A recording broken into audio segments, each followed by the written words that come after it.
I sat in my office, tapping my fingers on the desk, my heart pounding with a mix of excitement and nervousness. The email had been brief. Come to my office. Urgent. My boss never called meetings like this out of the blue, but I had a feeling I knew what it was about. For the past 5 years, I had given everything to this company. Late nights, early mornings, skipped vacations. I had done it all. I had built teams, closed deals, and solved problems no one else could. If there was anyone who deserved a promotion, it was me. So when I walked into his office and saw him sitting there with that smug expression, I straightened my shoulders. This was my moment. But the words that came out of his mouth shattered that illusion in seconds. "You're fired!" I blinked, certain I had misheard. "Excuse me." His smile didn't waver. "We've decided to go in a different direction. Your position is no longer needed." My stomach twisted, but I kept my face blank. I knew him well enough to sense there was more. And then, as if he couldn't help himself, he dropped the real reason. "Sandra will be taking over your role." Sandra, his mistress. The woman who barely knew how to send an email without asking for help. Heat rose in my chest, but I didn't let it show. I didn't argue, beg, or demand answers. Instead, I nodded, stood up, and walked out. Because what he didn't know, what he would never see coming, was that he hadn't just fired an employee. He had fired the majority shareholder of his own company. I walked out of his office without a word, my heels clicking against the cold marble floor. I could feel his eyes on my back, probably expecting me to turn around, to argue, to beg for my job. But I didn't. I kept walking, calm and collected, even as my heart pounded inside my chest. I passed by my co-workers, some giving me sympathetic looks, others pretending not to see me. They had heard the rumors. They knew what was going on. But no one dared to speak up. After all, he was the boss, and I was just another employee. At least, that's what they thought. I stepped into the elevator and pressed the button for the lobby. As the doors slid shut, I let out a slow breath. The truth was, I wasn't just another employee. I never had been. I could still remember the day my father sat me down and told me the truth. I had been fresh out of college, eager to prove myself, when he revealed that he was one of the founding members of this company. And when he passed away, his shares, 51% of the entire business, were left to me. But I had made a decision then. I didn't want to be handed success. I wanted to earn it. So I kept my inheritance a secret. I started from the bottom, worked my way up, and proved that I was more than just the daughter of a powerful man. No one in the office knew who I really was, not even my boss. And now he had fired me. I let out a small laugh, shaking my head. He thought he had won. He thought he had replaced me with his airheaded mistress and that I would disappear quietly. He had no idea what was coming. By the time I stepped out of the building, I had already made up my mind. I wouldn't react in anger. I wouldn't storm back into his office and throw my ownership in his face. No, that wasn't my style. I would wait, watch, let him dig his own grave. And when the moment was right, I would remind him exactly who owned this company. I didn't have to step foot in that office to know things were falling apart. The cracks started showing almost immediately. At first, I kept my distance. I wasn't bitter or desperate to prove a point. I simply watched, silently, patiently, like a storm waiting on the horizon. Sandra, my so-called replacement, had no idea what she was doing. She had been given my position not because she earned it, but because she had wrapped my ex-boss around her perfectly manicured finger. And it showed. Clients who once trusted me started pulling out of deals. They weren't fools. They had spent years working with someone who understood their needs, someone who anticipated problems before they even arose. Now they were stuck with her, a woman who barely knew how to read a contract, let alone negotiate one. The first disaster came when she lost a long-term client worth millions. A simple renewal deal, something I could have handled in my sleep. But she botched it so badly that the client didn't just walk away. They ran. Then came the internal chaos. Employees who had once worked under me were suddenly expected to take orders from someone who didn't know the difference between revenue and profit. Meetings that used to be productive turned into endless, meaningless conversations. Deadlines were missed, projects stalled, frustrations spread like wildfire. And through it all, my ex-boss didn't see it. Blinded by infatuation, he ignored the warning signs. He convinced himself that everyone just needed to adjust to the new leadership, that the clients would come around, that the employees were just being difficult. I almost felt sorry for him. Almost, but I didn't interfere. Not yet. I just watched, waiting for the moment when the empire he stole from me would start crumbling beneath his feet. It was time. For weeks I had watched the company crumble. Clients had fled, employees were demoralized, and profits had taken a nosedive. The board was panicking, investors were furious, and my ex-boss? He was still pretending everything was fine, too blinded by arrogance to see the inevitable. So I made my move. I called an emergency shareholders meeting, a meeting that he wasn't expecting, a meeting where I held all the power. The boardroom was full when he walked in, his usual cocky smirk plastered across his face. He adjusted his tie, probably assuming this was some strategy session to fix the mess he had created. But then, his eyes landed on me. I was seated at the head of the table, my rightful place. For the first time since I had known him, I saw something new flicker across his face. Fear. He hesitated, like his brain was struggling to process what he was seeing. "What is she doing here?" he finally asked, trying to sound in control. One of the board members cleared his throat. "She called this meeting." His gaze snapped back to me, confusion turning into irritation. "You don't work here anymore," I smiled. "You're right, I don't." I leaned forward, clasping my hands together. "But I own the company." Silence. Thick, suffocating silence. He blinked, laughed a little like I had just made a joke. "What are you talking about?" I pulled out the documents I had been waiting to use. "I own 51% of this company. It was my father's before me and it's mine now. I've let you play boss for long enough." His face drained of color. He opened his mouth but no words came out. I turned to the board. "This company is in ruins. We all know why. We need real leadership, not incompetence." I looked straight at him. "I'm calling for a vote to remove the CEO." There was no debate, no argument.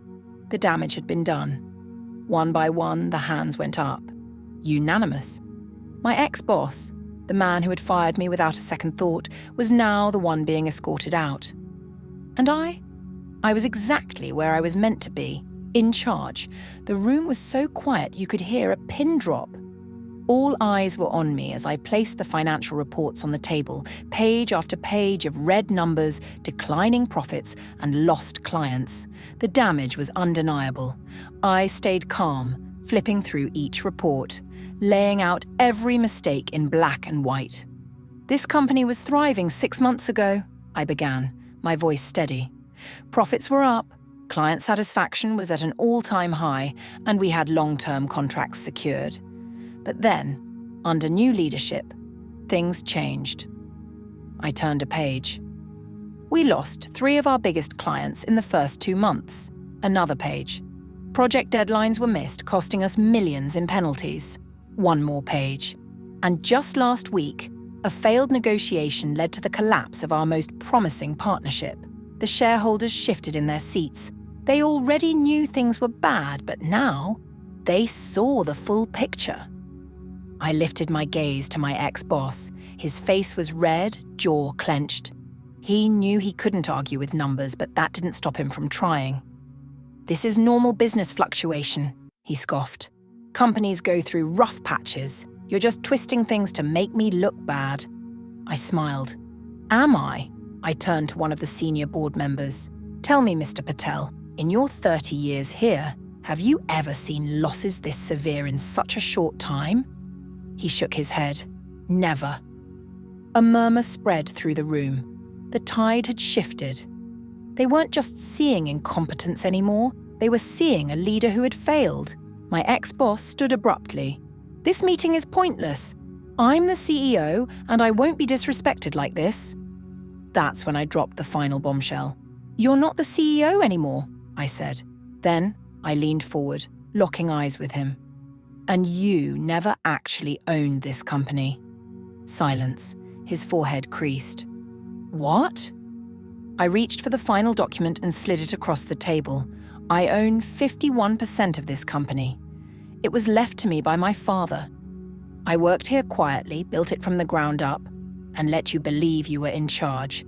But the truth is, you never were." His mouth opened, then closed, his hands curled into fists. He was powerless. I turned back to the shareholders. This company needs real leadership. Someone who understands it. Someone who actually cares. I folded my hands. I'm ready to take over. The vote was quick, unanimous. The security guard stepped in, waiting for my signal. I gave him one last look. "You fired me. Now I'm firing you." And just like that, the tables had turned. He stood there, frozen as the reality sank in. He was finished. The board had spoken. The vote was unanimous. He was no longer the CEO. I watched as his face twisted in disbelief, his mouth opening and closing like a man struggling for air. Moments ago, he had been so sure of himself, so smug. Now he looked like a man who had just lost everything because he had.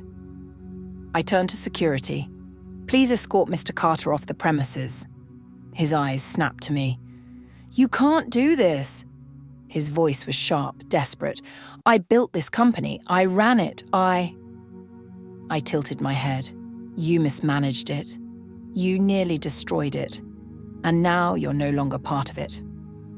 Security stepped forward. His hands balled into fists, but there was nothing he could do. This was my company, my rules.